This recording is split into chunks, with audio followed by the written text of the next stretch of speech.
Hi hello ಎಲ್ಲರಿಗೂ ನಮಸ್ತೆ. Welcome to Belku KS academy Kolar. ನಾನು ಬೆಳ್ಕು ಹರೀಶ್. ಕಳೆದ ಒಂದು ವೀಡಿಯೋನಲ್ಲಿ ನಾನು ಟೆಟ್ಗೆ ಸಂಬಂಧಪಟ್ಟಂತೆ ಕನ್ನಡ, ಇಂಗ್ಲೀಷ್ ಮತ್ತು ಪೆಡಗಾಗಿ ಏನಬಹುದು ಒಂದು ಪೇಪರನ್ನು ಸಾಲ್ವ್ ಮಾಡಿದೆ. ಈಗ ಪರಿಸರ ಅಧ್ಯಯನವನ್ನು ನಾವೇನು ಮಾಡ್ತೀವಿ, 30 ಪ್ರಶ್ನೆಗಳನ್ನು ಸಾಲ್ವ್ ಮಾಡೋಣ. ಅದರಲ್ಲಿ ಮೊದಲನೇ ಪ್ರಶ್ನೆ ನೋಡಿ, 121ನೇ ಪ್ರಶ್ನೆ. ಶುಷ್ಕ ವಿದ್ಯುತ್ ಕೋಶದಲ್ಲಿ ವಿದ್ಯುತ್ ಉತ್ಪಾದಿಸುವಂಥ ಒಂದು ಕ್ರಿಯೆಯನ್ನು ಏನಂತ ಕರಿತೀವಿ ಅಂತ ಪ್ರಶ್ನೆ ಮಾಡಿದ್ದಾರೆ. ಅದು ರಾಸಾಯನಿಕ ಕ್ರಿಯೆ ಅಂತ ಕರಿತೀವಿ ನಾವು.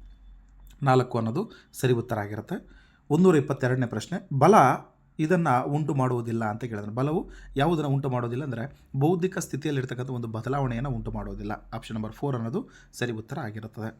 ಇನ್ನು ಭೂಮಿಯ ಅತ್ಯಂತ ಹೊರಕವಚ 123ನೇ ಪ್ರಶ್ನೆ. ಅತ್ಯಂತ ಹೊರಕವಚ ನಾವೇನಂತ ಕರಿತೀವಿ ಅಂದರೆ ತೊಗಟೆ ಅಂತ ಕರಿತೀವಿ ನಾವು, ಕ್ರಸ್ಟ್ ಅಂತ ಕರಿತೀವಿ. ಇದಕ್ಕೆ ಸರಿಯಾದ ಉತ್ತರ ಆಗಿರುತ್ತೆ. 124ನೇ ಪ್ರಶ್ನೆ. ಶಬ್ದದ ಸ್ಥಾಯಿಯು ಇದನ್ನು ಅವಲಂಬಿಸಿದೆ. ಯಾವುದನ್ನು ಶಬ್ದದ ಒಂದು ಸ್ಥಾಯಿಯು ಅವಲಂಬಿಸಿದೆ ಅಂತಿದೆ. ಇದಕ್ಕೆ ಸರಿ ಉತ್ತರ ಫ್ರೀಕ್ವೆನ್ಸಿ ಅಂತ ಕರಿತೀವಿ. ಆವೃತ್ತಿ ಅನ್ನೋದು ಸರಿ ಉತ್ತರ ಆಗಿರುತ್ತೆ. ಒಂದು ಸ್ವಲ್ಪ ಇದೊಂದು ಆನ್ಸರ್ ನೋಡ್ಕೊಂಡಿರಿ, ಆವೃತ್ತಿ ಅಂತಕ್ಕಂಥದ್ದು. ಇನ್ನು ಬೆಳಕು 125ಕ್ಕೆ ಸಂಬಂಧಪಟ್ಟಂತೆ ಬೆಳಕಿನ ಪ್ರತಿಫಲನಕ್ಕೆ ಸಂಬಂಧಿಸಿದಂಥ ಸರಿಯಾದ ರೇಖಾಚಿತ್ರ ಯಾವುದು ಅಂತಂದರೆ ಆಪ್ಷನ್ ನಂಬರ್ 2 ಅನ್ನೋದು ಸರಿ ಉತ್ತರ. ಇದು ಆಪ್ಷನ್ ನಂಬರ್ 2 ಅನ್ನೋದು ಸರಿಯಾದ ಉತ್ತರ ಆಗಿರುತ್ತೆ. ಇನ್ನು 126ನೇ ಪ್ರಶ್ನೆ. 6ರಷ್ಟು ಪರಿಮಾಣದ ಭೂಕಂಪವು 4ರಷ್ಟು ಒಂದು ಪರಿಮಾಣದ ಭೂಕಂಪಕ್ಕಿಂತ ಎಷ್ಟು ಜಾಸ್ತಿ ಇರುತ್ತೆ, ಹೆಚ್ಚಿರುತ್ತೆ ಅಂತ ಕೇಳಿದ್ರೆ 100ರಷ್ಟು ಏನಾಗಿರುತ್ತೆ, ಅದು ಹೆಚ್ಚು ವಿನಾಶಕಾರಿ ಆಗಿರುತ್ತೆ ಅನ್ನೋದು. ಅಂದರೆ ಆಪ್ಷನ್ ನಂಬರ್ 3 ಅನ್ನೋದು ಸರಿಯಾದ ಉತ್ತರವಾಗಿರುತ್ತದೆ. 127ನೇ ಪ್ರಶ್ನೆ. ಅಣುಕಟ್ಟೆಗಳಲ್ಲಿ ಸಂಗ್ರಹವಾಗಿರ್ತಕ್ಕಂಥ ನೀರು ಯಾವುದಕ್ಕೆ ಉದಾಹರಣೆ ಅಂದರೆ ಪ್ರಚನ್ನ ಶಕ್ತಿ ಅಂತ ಕರಿತೀವಿ. ಇದಕ್ಕೆ ಸರಿಯಾದ ಉತ್ತರ ಆಪ್ಷನ್ ನಂಬರ್ 1. ಒತ್ತಡವು ಯಾವುದಕ್ಕೆ ಸಮವಾಗಿದೆ ಅಂತ ಕೇಳ್ತಾರೆ. ಒತ್ತಡ ಅಂತಕ್ಕಂಥದ್ದು ಬಲ ಮತ್ತು ಏಕಮಾನದ ಒಂದು ವಿಸ್ತೀರ್ಣಕ್ಕೆ ಸಂಬಂಧಪಟ್ಟ ಆಪ್ಷನ್ ನಂಬರ್ 4 ಅನ್ನೋದು ಸರಿಯಾದ ಉತ್ತರ ಆಗಿರುತ್ತೆ. ಇನ್ನು 129ನೇ ಪ್ರಶ್ನೆ. 4 ಕಾಂತಗಳನ್ನು ಚೌಕಾಕಾರದಲ್ಲಿ ಜೋಡಿಸಲಾಗಿದೆ. ABC ಅನ್ನುವಂಥ ಧ್ರುವಗಳು ಕ್ರಮವಾಗಿ ಏನಾಗಿರುತ್ತೆ ಅಂತ ಪ್ರಶ್ನೆ ಮಾಡಿದ್ದಾರೆ. ಇದು ನಾರ್ತ್ ಇರುತ್ತೆ ಯಾವತ್ತೂ, ಮತ್ತು ಈ ಕಡೆ ಸೌತ್ ಇರುತ್ತೆ. ಸೌತ್ ಯಾವತ್ತೂ ನಾರ್ತನ್ನೇ ಅಟ್ರಾಕ್ಟ್ ಮಾಡುತ್ತೆ. ಉತ್ತರ ಮತ್ತು ದಕ್ಷಿಣ ಧ್ರುವಗಳು ಯಾವತ್ತೂ ಏನಾಗುತ್ತೆ, ಅಟ್ರಾಕ್ಟ್ ಮಾಡುತ್ತೆ. ಹಾಗಾಗಿ ಇದಕ್ಕೆ ಸರಿ ಉತ್ತರ ನೋಡಿ, ಇಲ್ಲಿ ನೀವು ನೀಟಾಗಿ ಅಬ್ಸರ್ವ್ ಮಾಡಿ. ಇಲ್ಲಿ ಏನಾಗುತ್ತೆ ಅಂದರೆ ಇದು ಮೇಲೆ ಡಿ ಅಂತ ಜಾಗದಲ್ಲಿ ನಾರ್ತ್ ಇರುತ್ತೆ, ಡಿ ಅನ್ನೋ ಜಾಗದಲ್ಲಿ ನಾರ್ತ್ ಇರುತ್ತೆ ಅಂದರೆ ಎ ಜಾಗದಲ್ಲಿ ಏನಾಗಿರುತ್ತೆ, ಆಟೋಮೆಟಿಕ್ಕಾಗಿ ಸೌತ್ ಇರುತ್ತೆ. ಅದನ್ನು ನಾವು ಇಟ್ಕೊಂಡ್ರೆ ಇನ್ನು ಎ ಅನ್ನೋದಲ್ಲಿ ಸೌತ್ ಇದೆ ಅಂತಂದರೆ ಬಿ ಅನ್ನೋ ಜಾಗದಲ್ಲಿ ಆಟೋಮೆಟಿಕ್ ಏನಿರುತ್ತೆ, ನಾರ್ತ್ ಇರಬೇಕಾಗುತ್ತೆ. ಓಕೆ, ಆದರೆ ನೋಡೋಣ, ಇಲ್ಲಿ ಮೇಲೆ ಸಿ ಅನ್ನೋದು ಈಗಾಗಲೇ ಏನಾಗಿರುತ್ತೆ, ನಾರ್ತ್ ಅನ್ನೋದು ಬಂದಿದೆ. ಯಾಕಂದರೆ ಇಲ್ಲಿ ಡಿ ಅನ್ನೋದು ನಾರ್ತ್ ಇದ್ದು ಅದು ಸೌತನ್ನು ಅಟ್ರಾಕ್ಟ್ ಮಾಡಿದೆ. ಸೌತನ್ನು ಅಟ್ರಾಕ್ಟ್ ಮಾಡುತ್ತೆ ಅಂತಂದರೆ ಅದರ ಆಪೋಸಿಟಾಗಿ ನಾರ್ತ್ ಇರುತ್ತೆ ಅಂತ ಅರ್ಥ. ಅಂದರೆ ಸಿ ಅನ್ನೋದು ಏನಾಗಿರಬೇಕು, ನಾರ್ತ್ ಇರಬೇಕು. ಸಿ ನಾರ್ತ್ ಇರಬೇಕು, ಎ ಅನ್ನೋದು ಸೌತ್ ಇರಬೇಕು. ಸಿ ನಾರ್ತು ಮತ್ತು ಎ ಅನ್ನೋದು ಸೌತ್ ಇರತಕ್ಕಂಥದ್ದು ಆಪ್ಷನ್ ನಂಬರ್ ಸಿ ಅನ್ನೋದು ಸರಿ ಉತ್ತರ ಆಗಿರುತ್ತೆ. ಓಕೆ, ಒಂದು ಸ್ವಲ್ಪ ಇದನ್ನು ಕೀ ಆನ್ಸರ್ಸನ್ನು ನೋಡ್ಕೊಳ್ಳಿ. ಕೆಲವರು ಏನು ಮಾಡ್ತಾರೆ, ಇದ್ರ ಪ್ರಕಾರ ಆನ್ಸರನ್ನು ಏನು ಮಾಡ್ತಾರೆ, ಎನ್ ಅಂತ ಬರುತ್ತೆ. ಎ ಜಾಗದಲ್ಲಿ ನಾರ್ತ್ ಇದೆ, ಬಿ ಜಾಗದಲ್ಲಿ ನಾರ್ತ್ ಇದೆ, ಸಿ ಜಾಗದಲ್ಲಿ ನಾರ್ತ್ ಇದೆ ಅಂತ ಹೇಳ್ತಾರೆ. ಬಟ್ ಅದು ಹಂಗಾಗಲ್ಲ. ಯಾಕಂದರೆ ನಾರ್ತ್ ಅಂತ ಬರೋಕ್ಕಾಗೋದಿಲ್ಲ. ದಿಕ್ಕನ್ನು ನಾವು ಪರಿಗಣಿಸಿದಾಗ ಈ ರೀತಿ ದಿಕ್ಕುಗಳನ್ನು ನಾವು ನೋಡಿಕೊಂಡಾಗ ಇವತ್ತು ನಮಗೆ ಆ ದಿಕ್ಕು ಅನ್ನೋದು ಕಂಡು ಬರುತ್ತೆ, ಸುಲಭವಾಗಿ ಕಂಡು ಬರುತ್ತೆ ನಮಗೆ. ಇಲ್ಲಿ ದಿಕ್ಕು ಅನ್ನೋದು ನೋಡಬೇಕು. ಸಿ ಇದು ಯಾವ ದಿಕ್ಕು, ನಾರ್ತ್ ಅನ್ನೋದು ಇದು ಯಾವ ದಿಕ್ಕು ಬರುತ್ತೆ. ನಾರ್ತ್ ಇದ್ದರೂ ಸಹ ಅದನ್ನು ನಾವು ಸೌತ್ ಅಂತ ಹಿಂದೆ ಬರೋ ಅಟ್ಯಾಚ್ಡ್ ಆಗಿ ಸೌತ್ ಅಂತ ಪರಿಗಣಿಸಬೇಕಾಗುತ್ತೆ. ಯಾಕಂದರೆ ಡಿ ಅನ್ನೋದು ಈಗಾಗಲೇ ನಾರ್ತ್ ಇರೋದ್ರಿಂದ ಎ ಅನ್ನೋದು ಆಟೋಮೆಟಿಕ್ ಏನಾಗಿರುತ್ತೆ, ಸೌತೆ ಆಗಿರುತ್ತೆ. ಈ ರೀತಿ ನಾವು ಪರಿಗಣಿಸಿದ್ರೆ ಆಪ್ಷನ್ ನಂಬರ್ ಸಿ ಅನ್ನೋದು ಸರಿ ಉತ್ತರ ಆಗಿರುತ್ತೆ. ಇನ್ನು ಹೊಳೆಯುವಂತಹ ಲೋಹ ಯಾವುದು ಅಂತಿದೆ, ಅಯೋಡಿನ್ ಅಂತಕ್ಕಂಥದ್ದು ಸರಿಯಾದ ಉತ್ತರ ಆಗಿರುತ್ತೆ. Option number 2. ನೆಕ್ಸ್ಟ್ 131. ಗಾಳಿಯಲ್ಲಿರ್ತಕ್ಕಂಥ ನೀರಾವಿಯ ಪ್ರಮಾಣವನ್ನು ನಾವೇನಂತ ಕರಿತೀವಿ ಅಂದರೆ ಆರ್ದ್ರತೆ ಅಂತ ಕರಿತೀವಿ. ಸರಿಯಾದ ಉತ್ತರ ಆಪ್ಷನ್ ನಂಬರ್ 4. ಗಾಳಿಯು ಇದಕ್ಕೆ ಒಂದು ಉದಾಹರಣೆಯಾಗಿದೆ. ಗಾಳಿ ಅಂತಕ್ಕಂಥದ್ದು ಒಂದು ಸಂಯುಕ್ತವಾಗಿದೆ, ಅದೊಂದು ಸಂಯುಕ್ತ ಆಪ್ಷನ್ ನಂಬರ್ 2 ಅನ್ನೋದು ಸರಿ ಉತ್ತರ ಆಗಿರುತ್ತೆ. ಇನ್ನು ಯಾವುದನ್ನು ಕಪ್ಪು ಚಿನ್ನ ಅಂತ ಕರಿತೀವಿ, ಪೆಟ್ರೋಲಿಯಮನ್ನು ಕಪ್ಪು ಚಿನ್ನ ಅಂತ ಕರಿತೀವಿ ನಾವು. ಓಕೆ, ವೆರಿ ಇಂಪಾರ್ಟೆಂಟ್ ಆಗಿರ್ತಕ್ಕಂಥದ್ದು. ಪದೇ ಪ್ರಶ್ನೆಯನ್ನು ಮಾಡ್ತಿದ್ದಾರೆ. ವಿದ್ಯುತ್ ಪ್ರವಾಹದ ಪ್ರತ್ಯಾಮ್ಲ ಯಾವುದು ಅಂತ ಕೇಳಿದ್ರೆ, ಪ್ರತ್ಯಾಮ್ಲ ಅಂತ ಕೇಳಿದರೆ ವಿನೆಗರ್ ಅಂತಕ್ಕಂಥದ್ದು ಸರಿಯಾದಂಥ ಉತ್ತರ ಆಗಿರುತ್ತೆ. ದ್ರವವನ್ನು ಘನಸ್ಥಿತಿಗೆ ಮಾರ್ಪಾಡುಪಡಿಸುವ ಪ್ರಕ್ರಿಯೆ ಯಾವುದು, ಘನೀಕರಣ ಅಂತ ಕರಿತೀವಿ ನಾವು. ದ್ರವ ಸ್ಥಿತಿಯಿಂದ ಘನೀಕರಣಗೊಳಿಸುವಂಥದ್ದು ಅಂತ. ಅಸ್ಟಿಕ್ ಆಮ್ಲ ಬೇಕಿಂಗ್ ಸೋಡಾದೊಂದಿಗೆ ವರ್ತಿಸಿದಾಗ ಬಿಡುಗಡೆ ಆಗುವಂಥ ಅನಿಲ ಯಾವುದು ಅಂದರೆ ಕಾರ್ಬನ್ ಡೈಆಕ್ಸೈಡ್ ಅಂತಕ್ಕಂಥದ್ದು ಬಿಡುಗಡೆ ಆಗುತ್ತೆ. C2 ಅನ್ನೋದು ಬಿಡುಗಡೆ ಆಗುತ್ತೆ. ಆಪ್ಷನ್ ನಂಬರ್ 2 ಅನ್ನೋದು ಸರಿ ಉತ್ತರ ಆಗಿರುತ್ತೆ. ಇಂಧನ ಕ್ಯಾಲೋರಿಯ ಉತ್ತಮ ಮೌಲ್ಯದ ಏರಿಕೆ ಒಂದು ಸರಿಯಾದಂಥ ಅನುಕ್ರಮ ಯಾವುದು ಅಂತಿದೆ. ಇಲ್ಲಿ ನೋಡಿ, ಆಪ್ಷನ್ ನಂಬರ್ ಸಿ ಮತ್ತು ಆಪ್ಷನ್ ನಂಬರ್ ಡಿ 2 ಮತ್ತು 3 ಎರಡು ಒಂದೇ ಇರುತ್ತೆ. ಹೈಡ್ರೋಜನ್ ಅತಿ ಹೆಚ್ಚು ಒಂದು ಕ್ಯಾಲರಿ ಮೌಲ್ಯವನ್ನು ಒಳಗೊಂಡಿರುತ್ತೆ. ಹಾಗಾಗಿ ಹೈಡ್ರೋಜನ್ ಸರಿ ಉತ್ತರ ಆಗಿರುತ್ತೆ. ಆದರೆ ಇಲ್ಲೆರಡು ನೋಡಿದ್ರೆ ಕಟ್ಟಿಗೆ ಜೈವಿಕ ಅನಿಲ ಪೆಟ್ರೋಲ್ LPG ಅಂತಿದೆ. ಸೊ ನೀವು ಯಾವುದಾದ್ರೂ ಹಾಕಿ ರೇಟ್ ಆಗುತ್ತೆ, ಗ್ರೇಸ್ ಆದರೂ ಕೊಡ್ತಾರೆ. ಇನ್ನು ಸಸ್ಯಗಳಲ್ಲಿ ಉಸಿರಾಟ ಬಳಸುವಂಥ ಅನಿಲ ನಮಗೆಲ್ಲ ಗೊತ್ತಿದೆ, ಕಾರ್ಬನ್ ಡೈಆಕ್ಸೈಡ್. ಆಪ್ಷನ್ ನಂಬರ್ 1 ಅನ್ನೋದು ಸರಿ ಉತ್ತರ ಆಗಿರುತ್ತೆ.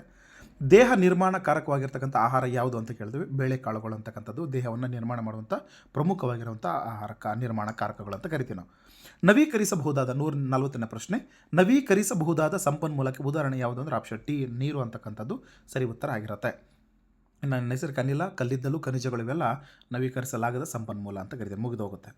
ಇನ್ನು ಕೆಂಪು ದತ್ತಾಂಶ ಪುಸ್ತಕ ಅಂತಕ್ಕಂಥದ್ದು ಯಾವುದನ್ನು ಒಳಗೊಂಡಿರುತ್ತೆ. ನಾನು EVS ಅಲ್ಲಿ ಇಂಥವುದನ್ನೇ ನೋಡ್ಕೊಳ್ಳಿ ಅಂತ ಹೇಳಿದ್ದೇನೆ. ಸೊ ಅದರಲ್ಲಿ ಒಂದು ವಿಡಿಯೋ, ಒಂದು 3 ನಿಮಿಷ ವಿಡಿಯೋ ಮಾಡಿದೆ, ಕಂಪ್ಲೀಟ್ ಇವುಗಳ ಬಗ್ಗೆ ನಾನು ಡೀಟೇಲ್ಸ್ ಕೊಟ್ಟಿದ್ದೆ. ಅದೇ ಪ್ರಶ್ನೆಗಳು ಬಂದಿದೆ ನೋಡಿ. ಅಪಾಯಕ್ಕೊಳಗಾದಂಥ ಒಂದು ಎಲ್ಲ ಪ್ರಾಣಿ ಮತ್ತು ಸಸ್ಯಗಳ ಬಗ್ಗೆ ಉಲ್ಲೇಖ ಮಾಡುವುದು ಏನಾಗುತ್ತೆ, ರೆಡ್ ಡೇಟಾ ಬುಕ್ ಅಂತ ಕರಿತೀವಿ ನಾವು. ಇನ್ನು 142ನೇ ಪ್ರಶ್ನೆ, ಮಾನವನ ಜೀರ್ಣಾಂಗ ವ್ಯೂಹದಲ್ಲಿ ಹೈಡ್ರೋಕ್ಲೋರಿಕ್ ಆಮ್ಲ ಎಲ್ಲಿ ಕಂಡುಬರುವ ಸ್ರವಿಸುವಂಥ ಭಾಗ ಯಾವುದು ಅಂತ ಕೇಳ್ತಾರೆ. ನಮಗೆ ಜಠರ ಅನ್ನುವಂಥದ್ದು ಸರಿಯಾದ ಉತ್ತರ. ಆಪ್ಷನ್ ನಂಬರ್ ಸಿ ಅನ್ನೋದು ಸರಿ ಉತ್ತರ ಆಗಿರುತ್ತೆ. ರೈಸೋಬಿಯಂ ಅನ್ನುವಂಥ ಒಂದು ಬ್ಯಾಕ್ಟೀರಿಯಾ ಕಂಡುಬರುವಂಥ ಸಸ್ಯ ಯಾವುದು ಅಂದರೆ ದ್ವಿದಳ ಧಾನ್ಯ ಸಸ್ಯಗಳಲ್ಲಿ ಕಂಡುಬರುತ್ತದೆ ಕಡಲೆ ಅಂತಕ್ಕಂಥದ್ದು ಸರಿಯಾದ ಉತ್ತರ ಆಗಿರುತ್ತೆ. ಆಪ್ಷನ್ ನಂಬರ್ 1 ಅನ್ನೋದು ಸರಿ ಉತ್ತರ. 144ನೇ ಪ್ರಶ್ನೆ, ಲೋಳೆಯಂತಹ ವಸ್ತುವು ವಾಸ್ತವವಾಗಿ ಕಪ್ಪೆಯ ಮೊಟ್ಟೆಗಳನ್ನು ಸಮೂಹವಾಗಿರುತ್ತೆ. ಅಂದರೆ ಯಾವುದನ್ನು ಕಪ್ಪೆ ಮೊಟ್ಟೆಗಳ ಒಂದು ಸಮೂಹವನ್ನು ಏನಂತ ಕರಿತೀವಿ ಅಂತ ಹೇಳ್ತೀವಿ ಅಂದ್ರೆ ಫ್ರಾಗ್ ಸ್ಪಾನ್ ಅಂತ ಕರಿತೀವಿ ನಾವು, ಸ್ಪಾನ್ ಅಂತ. ಸೊ ಕಪ್ಪೆ ಒಂದು ಮೊಟ್ಟೆಗಳಿರೋದನ್ನು ಫ್ರಾಗ್ಸ್. ಇನ್ನು ಲಾರ್ವಾ ಅಂತೂ ಅಲ್ಲ, ಲಾರ್ವಾ ನಾವು ಬೇರೆ ರೇಷ್ಮೆ ಅದು ಇದೆಲ್ಲ ಲಾರ್ವಾ ಅಂತ ಕರಿತೀವಿ ನಾವು. ಭ್ರೂಣ ಅಂತೂ ಅಲ್ಲ, ಪ್ಯೂಪಾ ಅಂತೂ ಅಲ್ಲ. ಇನ್ನು ಕೃಷಿ ಪದ್ಧತಿಯಲ್ಲಿ ಪಾಲಿಸುವಂಥ ಅನುಕ್ರಮಣಿಗೆ ಕೇಳಿದ್ದಾರೆ. ಮೊದಲು ಏನು ಮಾಡಿದ್ವಿ, ಕೃಷಿ ಮಾಡುವಾಗ ಮಣ್ಣನ್ನು ಹದಗೊಳಿಸ್ತೀವಿ. ಇದೊಂದೇ ಮೊದಲೇ ಪದ ಇದೆ. ಈ ಪದ ಉಳ್ಕೊಂಡ್ರೆ ಸಾಕು, ಎಲ್ಲೂ ಅದು ಇಲ್ಲ. ಸೊ ಹಾಗಾಗಿ ಇದೇ ಸರಿ ಉತ್ತರ ಆಗಿರುತ್ತೆ. ಮಣ್ಣು ಹದಗೊಳಿಸಬೇಕು, ಬಿತ್ತನೆ ಮಾಡಬೇಕು, ಗೊಬ್ಬರ ಹಾಕಬೇಕು, ರಸಗೊಬ್ಬರಗಳನ್ನ ಹಾಕ್ತೀವಿ ಮತ್ತು ನೀರಾವರಿಯನ್ನು ನಾವು ಹಾಯಿಸ್ತೀವಿ ಅಂತ ಅರ್ಥ. ಓಕೆ, ಆಪ್ಷನ್ ನಂಬರ್ 1 ಅನ್ನೋ ಸರಿ ಉತ್ತರ. ಒಬ್ಬ ಶಿಕ್ಷಕ ಕೊಳದ ಪರಿಸರ ವ್ಯವಸ್ಥೆಯ ಬಗ್ಗೆ ಕುತೂಹಲಕಾರಿ ಅಂತ ಒಂದು ವಿಷಯವನ್ನು ಬೋಧನೆ ಮಾಡಬೇಕಾಗುತ್ತೆ. ಆವಾಗ ಯಾವ ಒಂದು ನೇರ ಮತ್ತು ನೈಜ ಅಂತ ಕೇಳಿದ್ದಾನೆ. ಈ ಒಂದು ಪದ ಹುಡ್ಕೊಂಡ್ರೆ ಸಾಕು, ನೈಜ ಅನುಭವವನ್ನು ಪರಿಣಾಮಕಾರಿಯಾಗಿ ಒದಗಿಸಬಹುದು ಅಂತ ಕೇಳಿದಾನೆ.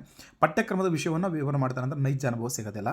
ಒಂದು ಕೊಳವಿನ ವರ್ಣಮಯ ಚಿತ್ರಪಟ ಅಂತ ಹೇಳ್ತಾನೆ. ಸೊ ಇದು ನೇರ ಸಿಗುತ್ತೆ, ಬಟ್ ನೈಜ ಸಿಗೋದಿಲ್ಲ.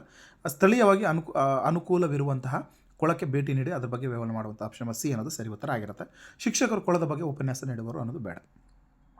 ಇನ್ನು 144ನೇ ಪ್ರಶ್ನೆ, ಪರಿಸರ ಅಂತಕ್ಕಂಥದ್ದು ಸಂಯೋಜಿತ ಆಗಿದೆ. ಹಾಗಾದರೆ ಪರಿಸರ ಅಧ್ಯಯನದ ಪಠ್ಯವಸ್ತು ಏನಾಗಿದೆ ಅಂತ ಕೇಳಿದರೆ ಅದೊಂದು ವಿಷಯ ಆಧಾರಿತವಾಗಿರ್ತಕ್ಕಂಥ ಸ್ವಭಾವವಾಗಿರುತ್ತೆ. ಆಪ್ಷನ್ ನಂಬರ್ 2 ಅನ್ನೋದು ಸರಿ ಉತ್ತರ ಆಗಿರುತ್ತೆ. 148ನೇ ಪ್ರಶ್ನೆ, ಸಂಪನ್ಮೂಲ ವಿಧಗಳಿದ್ದಾವೆ, ಅದನ್ನು ಪೂರಕವಾಗಿರ್ತಕ್ಕಂಥ ಉದಾಹರಣೆಗಳಿಗೆ ಜೋಡಿಸಿ ಬರೀಬೇಕು ಅಂತ ಹೇಳಿದ್ದಾನೆ. ನಮಗೆ ಇಲ್ಲಿ ಎಲ್ಲವೂ ಅಳ್ದಿದ್ರೆ ಒಂದು 2-3 ನೋಡಿಕೊಂಡ್ರು ನಮಗೆ ಗೊತ್ತಾಗುತ್ತೆ. ಸೊ ಈಗ ಪ್ರಕೃತಿ ಅಂತಿದೆ, ಆ ಒಂದು ಪ್ರಕೃತಿಯನ್ನು ನಾವೇನು ಮಾಡಬೇಕು, ಶಾಲಾ ತೋಟ ಸಿ ಅನ್ನೋದಕ್ಕೆ ಹೋಲಿಕೆ ಮಾಡಿಕೊಂಡ್ರೆ ಸಾಕು. ಅಥವಾ ಮಾಧ್ಯಮ ಅಂತೇನಿದೆ ಅದನ್ನು ವೃತ್ತಪತ್ರಿಕೆಗಳ ಒಂದು ಬರಹದ ತುಣುಕು ಅಂತ ಕರ್ಕೊಂಡ್ರೂ ನಮಗೆ ಗೊತ್ತಾಗುತ್ತೆ. ಯಾವುದು 3ನೇದಕ್ಕೆ ಎ ಅನ್ನೋದು, 3 ಎ ಅನ್ನೋದು ಮತ್ತು 4ನೇದಕ್ಕೆ ಸಿ ಅನ್ನೋದು. ಹಾಗಾಗಿ ಆಪ್ಷನ್ ನಂಬರ್ 2 ಅನ್ನೋದು ಸರಿ ಉತ್ತರ ಆಗಿರುತ್ತೆ. ಆಪ್ಷನ್ ನಂಬರ್ 2 ಅನ್ನೋದು. 149ನೇ ಪ್ರಶ್ನೆ, NCERT 2005ಕ್ಕೆ ಸಂಬಂಧಪಟ್ಟಂತೆ ಪರಿಸರ ಅಧ್ಯಯನ ಕಲಿಕೆ, ಇದು ರಿಪೀಟೆಡ್ ಕ್ವಶನ್. ಇದು ಯಾಕೆ ಪರಿಸರ ಅಧ್ಯಯನ ಓದಬೇಕು ಅಂತ. ಸೊ ಯಾಕೆ ಓದಬೇಕು ಅಂದರೆ ಮಕ್ಕಳ ಜಾಸ್ತಿ ಸಂಕೀರ್ಣ ಆಲೋಚನಾ ಸಾಮರ್ಥ್ಯದ ಬೆಳವಣಿಗೆ ಮತ್ತು ಅರ್ಥವನ್ನು ಮಾಡಿಕೊಳ್ಳೋದಕ್ಕೆ ನಮಗೇನು ಮಾಡಬೇಕು, ಅದು ಅವಕಾಶವನ್ನು ಮಾಡಿಕೊಡುತ್ತೆ ಅಂತ. ಇನ್ನು ಹೇಳಿಕೆ 1 ನೋಡಿ, ಪರಿಸರ ಅಧ್ಯಯನ ವಿಷಯದಲ್ಲಿ ಮೌಲ್ಯಗಳ ಒಂದು ಕಲಿಕೆ ಆಂತರಿಕವಾಗಿರ್ತಕ್ಕಂಥ ಒಂದು ಘಟಕವಾಗಿದೆ, ಮೌಲ್ಯ ಅಂತ ಕೇಳಿದಾನೆ. ಇನ್ನು ಹೇಳಿಕೆ 2, ಪರಿಸರ ಅಧ್ಯಯನ ವಿಷಯ ಕಲಿಕೆಯು ಮಗುವಿನ ಜ್ಞಾನಾತ್ಮಕ ವಲಯದ ಮೇಲೆ ಅಂತ ಹೇಳ್ತಾನೆ. ಇಲ್ಲಿ ಜ್ಞಾನಾತ್ಮಕ ಹೇಳ್ತಾನೆ, ಇಲ್ಲಿ ಮೌಲ್ಯ ಅಂತ ಹೇಳ್ತಾನೆ. ಎರಡೂ ಪರಿಸರ ವಿಷಯಕ್ಕೆ ಸಂಬಂಧಪಟ್ಟಿರೋದಾಗಿರುತ್ತೆ. ಇದೊಂದು ಸ್ವಲ್ಪ ನೋಡ್ಕೊಳ್ಳಿ. ಇಲ್ಲಿ ಏನಾಗುತ್ತೆ ಅಂದರೆ ಹೇಳಿಕೆ 2 ಹೇಳಿಕೆ 1 ಬೆಂಬಲಿಸುತ್ತದೆ ಅಂತಿದೆ, ಹೇಳಿಕೆ 2 ಹೇಳಿಕೆ 1 ಬೆಂಬಲಿಸುತ್ತದೆ ಅಂತಿದೆ. ಎರಡೂ ಹೇಳಿಕೆಗಳು ಸ್ವತಂತ್ರವಾಗಿದ್ದು ಒಂದು ಹೇಳಿಕೆ ಮತ್ತೊಂದು ಹೇಳಿಕೆಯನ್ನು ಬೆಂಬಲಿಸುವುದಿಲ್ಲ ಅಂತಲೂ ಇದೆ. ಸ್ವಲ್ಪ ನೋಡ್ಕೊಳ್ಳಿ, ಇದು ಆನ್ಸರ್ಸನ್ನು ಅಫಿಷಿಯಲ್ ಆನ್ಸರ್ ಬಂದರೆ ನೋಡ್ಕೊಳ್ಳಿ. ಬಟ್ ನಾನಂತೂ 3 ಅಂತ ಹೇಳಿದ್ದೀನಿ. ನೋಡೋಣ ಯಾವುದಾಗುತ್ತೆ ಅದಕ್ಕೆ ಕೀ ಆನ್ಸರ್ ನೋಡ್ಕೊಳ್ಳಿ. ಇದಿಷ್ಟು ಪರಿಸರಕ್ಕೆ ಸಂಬಂಧಪಟ್ಟಂಥ ಒಂದು ಕೀ ಆನ್ಸರ್ಸ್ ಆಗಿರುತ್ತೆ. 1 or 2 ವೇರಿಯೇಷನ್ ಇರುತ್ತೆ. ಅಫಿಷಿಯಲ್ ಕೀ ಆನ್ಸರ್ಸ್ ಬಂದಾಗ ನೀವು ಅದನ್ನು ಕಂಪ್ಲೀಟ್ ಡೀಟೇಲ್ಸನ್ನು ನೋಡ್ಕೊಳ್ಳಿ. ಇಷ್ಟೊತ್ತು ನಾನು ಒಂದು ವೀಡಿಯೋನ ನೋಡಿದ್ದಕ್ಕೆ ಎಲ್ಲರಿಗೂ ಧನ್ಯವಾದಗಳು. Thank you so much.